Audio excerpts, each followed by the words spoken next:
It's Wellness Wednesday again, and I am here live to share with you some ideas about diet and exercise. And I love this topic because this is one of my reasons why I am here today speaking with you, because I made some changes in my exercise and my diet, and that led me to a body transformation, and that was what led me to my career of health coaching. And now I'm here to help you make a few changes so that you can improve the way you feel, that you can create better health, have more energy, and live with the quality of life that you want. So as many as you know, this is exactly what I do as my coaching in my coaching program, and I help women like you, so struggling, suffering with different symptoms, with different health issues, with body issues as well, to help you, lead you by the hand so that you can learn exactly what to do that is right for you. So the topic today is what has the biggest impact on your menopause? Is it diet or exercise? So if you're watching the replay, do hashtag replay. And if you're watching me live, do hashtag live. I will love to know who is here with me today. And I will start the discussion today. So as you jump in, let me know who is digging in, and I would love to create a little bit of conversation. So if you're here, please comment, and that way we can have some conversations. I always love talking with you, and even though I have prepared some things, it's always more spontaneous when people jump in and we have conversation. I love conversations, as you know. So if you can respond in the comments, what is more impactful for your menopause, diet or exercise? Let me know on the comments. And as you know, it's very, very important when we're considering diet and exercise, we need to consider three main factors. And these three main factors are very, very important. This is quality, quantity, and frequency. So we're going to talk about the three of these in the two categories so that you understand what is important about each one of them. So if you have been in my past trainings, you know how important it is, and I have mentioned it several times, how important it is to create what? Awareness, right? Awareness of our body, of our environment is exactly what leads us to make different choices and leads us to create better health. But if we're not aware of what's happening in our body, in our environment, or what affects us, then we don't know what to do to change. And that is when we're feeling very confused. So when we're feeling symptoms, when we're feeling pains, when we're feeling something in our body that is not feeling right, it does not mean that something is wrong. It's the only way your body has to communicate with you. And I have said this over and over again, but I learned it's important to know that the only way the body communicates is through pain or through joy or through sensations. So when you have bodily sensations, that's a great thing. Your body is communicating with you. So that's awesome. So everything you feel is a sign that can lead you in the right direction. So if something does not feel good, then you do less of it. If you discover why it's not making you feel good. But what most women do, and this is, I feel, that is a big, big mistake. We want to not feel the things. We don't want to feel. So what do many people do? Go directly to pharmaceuticals, right? I'm not against them, but I'm not in favor of them for every little thing, because they start numbing what the communication with our body. So instead of doing that, it's like learning a little bit more and taking the time to understand what is happening with your body. So let's talk about diet. So are you ready to talk about diet? When you hear this word diet, or you decide to go on a type of diet, that means normally because you want a specific goal that is a short-term goal, right? You want to lose weight, so you go on a restrictive diet, so you lose the weight. You are feeling like having an illness or a sickness, so you go on a specific diet to get over that illness. But what happens with a low or a short-term goal diet is like it goes like that. You feel like a yo-yo, right? You feel you are not able to create long-lasting habits that because they're restrictive. So when we're restricted on something, we do not want to continue doing it for a long time. It's not sustainable. So consider that when you're thinking about a diet, is this diet I'd like to talk about instead of diet is restricting. It's short period. It's short and is restricting. So our brain goes automatically and like freak out. It's like you can do it for a little period of time, but not long. And what we want to start creating or thinking about is creating a lifestyle of food. And when I'm talking about lifestyle, we have to consider 3 other categories. We need to consider what we love to eat, so our favorite dishes. We need to consider our social interactions, and we need to consider our culture. So if you're in a diet, normally you're restricting all 3 of these. So what happens? You feel left out. You feel lonely, like you cannot incorporate both. So you cannot feel like you cannot do this for a very, very long time. So when you feel restricted in the dishes that you want to eat, then there's fear to not be able to ever again eat the things that you love, right? Or when you're restrictive in the interactions, you feel guilty of missing out on the things that you want to do, partying, drinking, going with friends, because you don't know how much temptation you're gonna have, so you prefer not to go. So you distance yourself. So that's another no-no.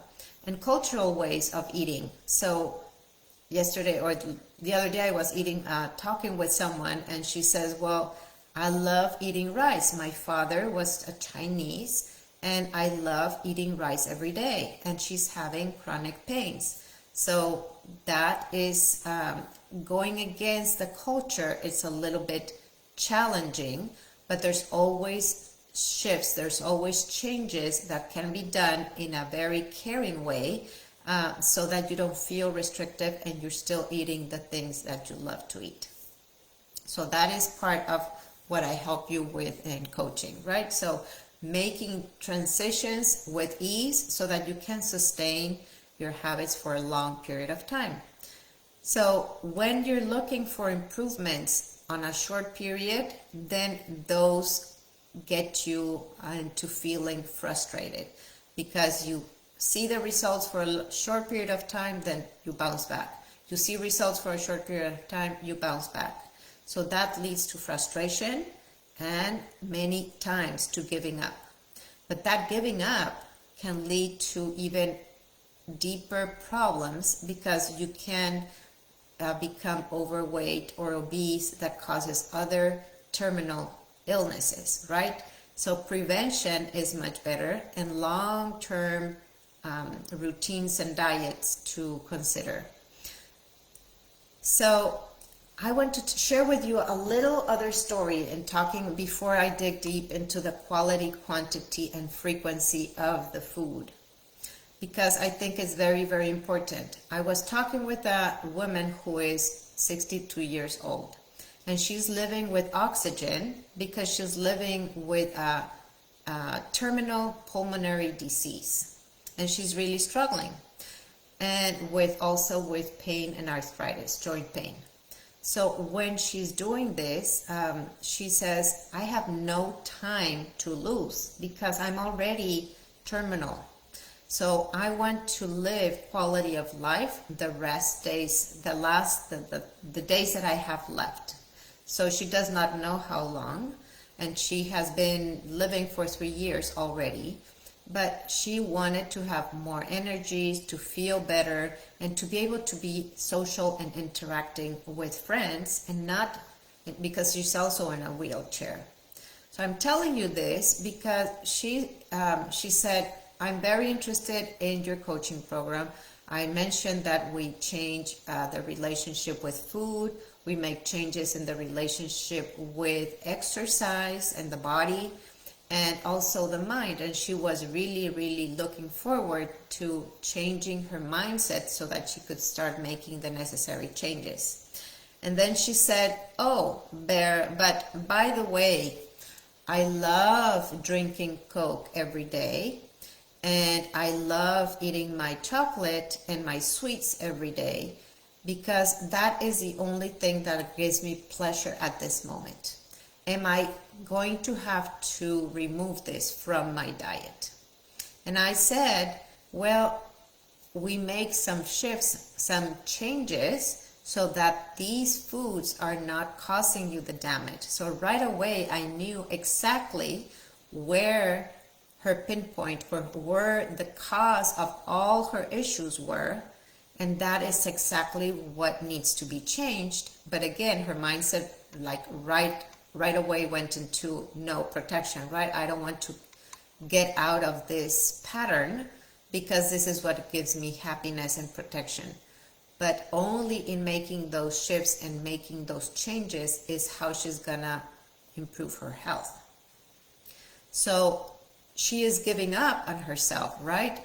So in this relationship, in this talk, it's like if she is open to making changes, then she will be able to really improve her health and have lasting results for lifelong, and maybe even reverse. Even though she's also already terminal, nothing is terminal until it ends. So there, everything is recoverable except for death. So if you make the necessary changes, and I'm telling you this because many of you might know somebody that is really dealing with bad stuff, but everything is changeable if you make the right changes and improvements, right? So right there, I could see her needs were important in making changes in her habits and her mindset and the way that she was eating. So it's important to make changes on these 3 areas. So let's talk about quality. When you're talking about food, what happens with people who are eating constantly? You're constantly hungry. If you're constantly hungry, it means that the quality of the food that you're eating is keeping you hungry all the time. You're not adding good quality of nutrition, so your body is always craving, is always asking for more. So when you improve the quality of the food, then the cravings and the hunger go down. You improve the organic foods.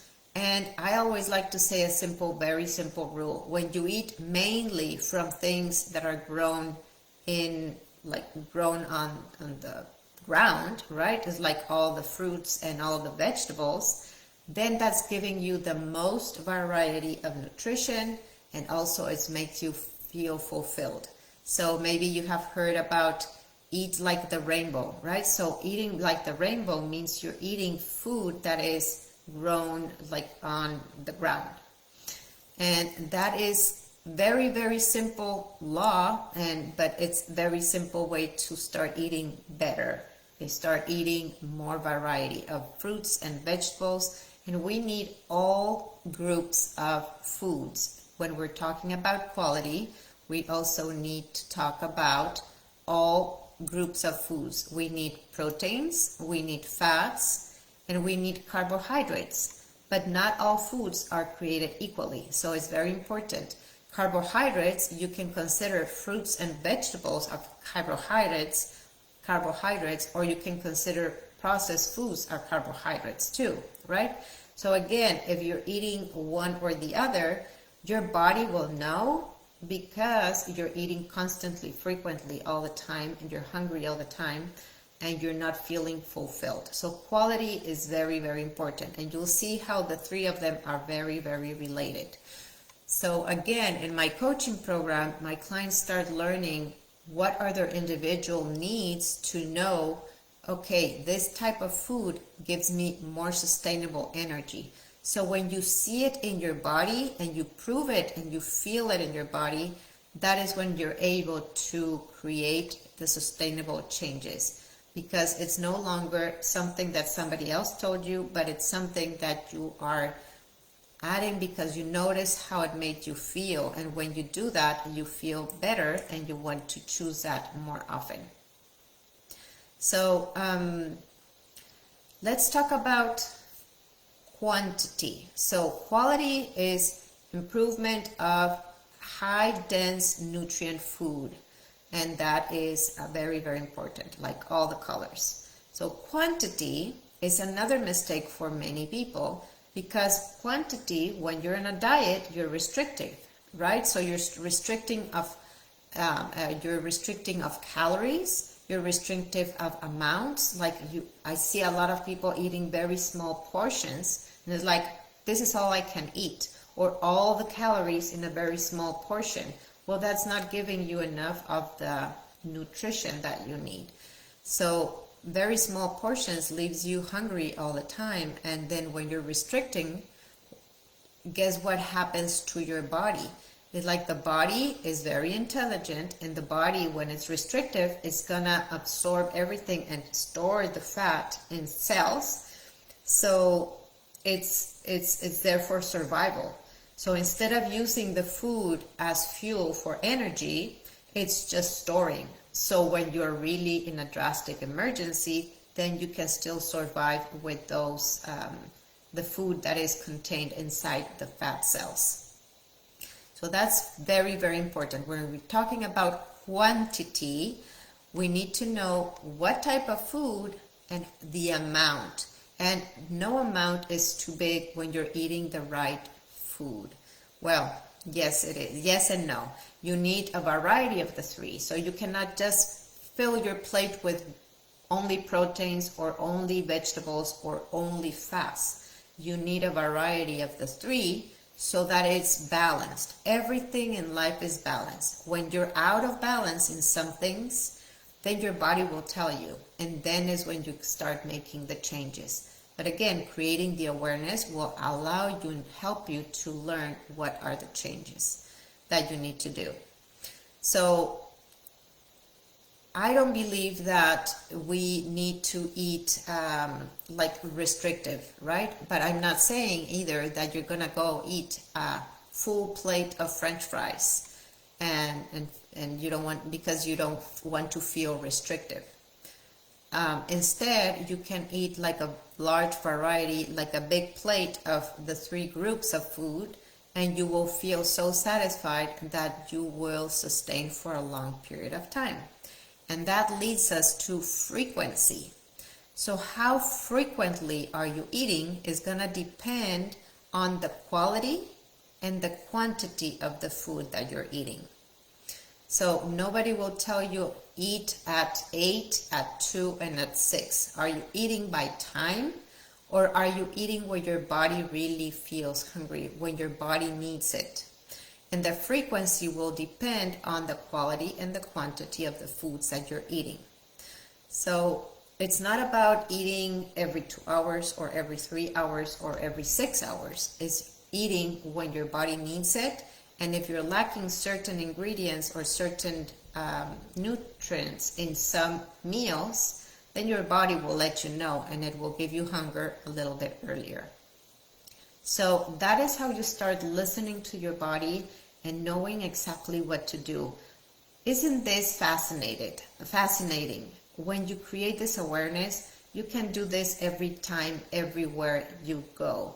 And you create the habits not only for a short period of time, but for long lasting.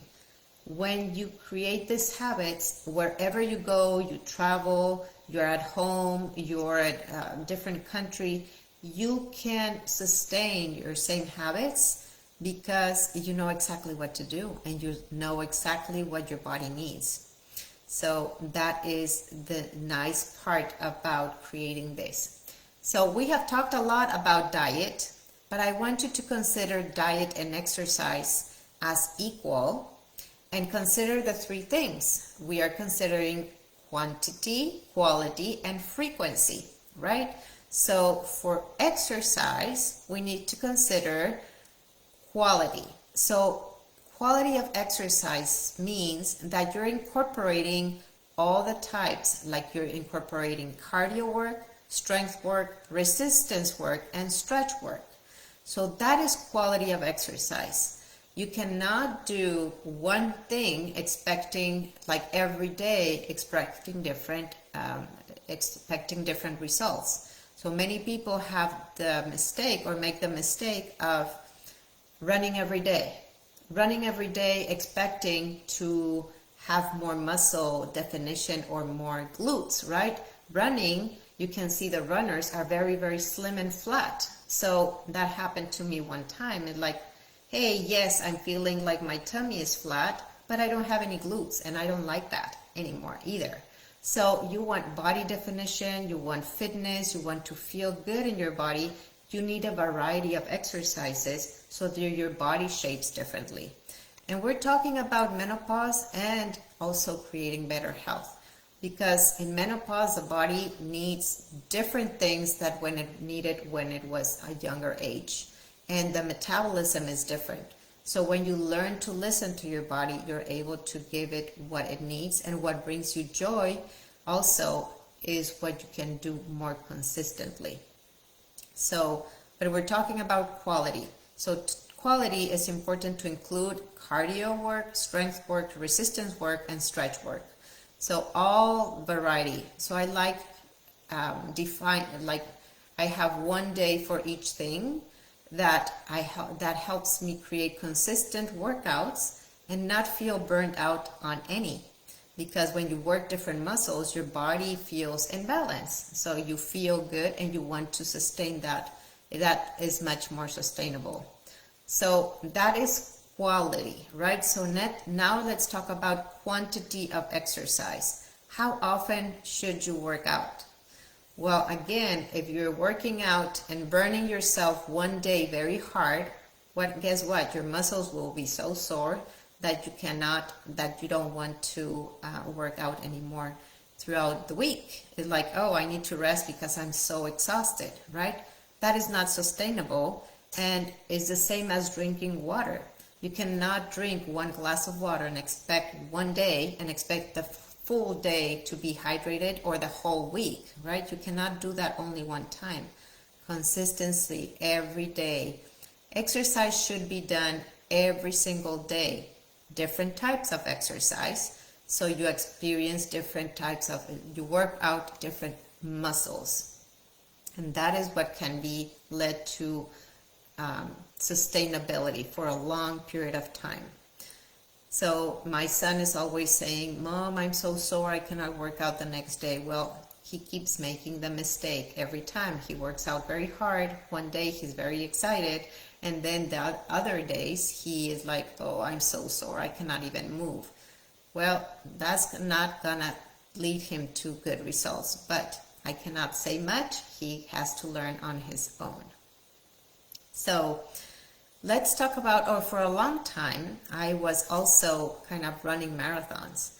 But I was running marathons training, and every time they told me, like I was sharing with my friends, that like I don't run every day. I train for marathons, but I'm still working out my stretch, my resistance, and my strength on the off days of running. And that is how you are able to be successful in anything, when you have the balance. So you have to have the balance also in your mind, your body, and your spirit, and that way you feel fulfilled with everything that you're doing. So a routine incorporates lifestyle, like all the things that you're doing in with the food and with your exercise, so that you can have long-term goals and long-term sustainability for creating better health and removing or preventing a lot of illnesses. So we talked about the quality, the quantity, and the frequency of your exercise. So all this is incorporated in a routine. When you start incorporating a morning routine, for example, you're setting off your day for success. And that is what I help my clients in my coaching program. It's a 90-day coaching program where you start incorporating all these things, mindset, and noticing what type of food, what type of exercise, what type of activities will help you sustain for a long time. My client yesterday said she said, the word that I want to be creating more is lifelong. So lifelong sustainable actions and habits that she can do forever and ever and feel great. So I hope this has been insightful for you. I hope this gave you a little bit of a mindset shift of making changes on how to create new habits. And if you want long-lasting results and you want to jumpstart your health for better well-being, I have my coaching program that is 90 days.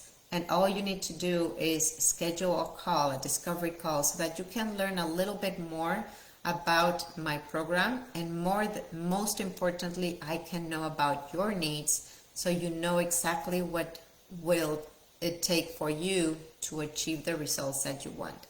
It's all about you, and I provide the tools for you to reach your goals. That is my mission, to help you reach your goals in your health and your life, so that you can feel amazing, so you can become the better feeling woman that you want to become.